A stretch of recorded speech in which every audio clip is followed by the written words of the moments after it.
শুভ জামাই ষষ্ঠী সবাইকে। আশা করি সবার দিনটি আজকে খুব ভালো কাটছে। তো আমরাও গিয়েছিলাম আজকে ষষ্ঠী করতে। তো কি কি খাবার আজকে দিয়েছিল সেটা শেয়ার করি।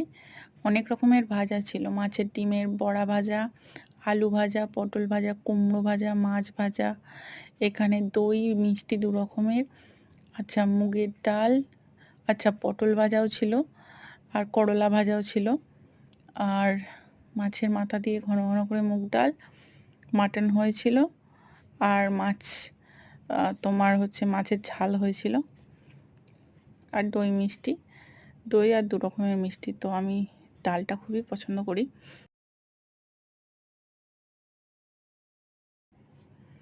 তো প্রথমে ডাল আর ভাজা দিয়ে খেতে শুরু করেছি। পুরো মাছের মাথা ভর্তি ছিল ডালের মধ্যে, আর খেতে কিন্তু দারুণ হয়েছিল। আপনাদের যদি ব্লগগুলো ভালো লাগে অবশ্যই একটি লাইক করবেন এবং সাবস্ক্রাইব করতে ভুলবেন না। আর এই পুরো বড় একটি ব্লগ দেওয়া হবে, আশা করি কাল আপনারা জামাই ষষ্ঠী কমপ্লিট ব্লগটি পেয়ে যাবেন।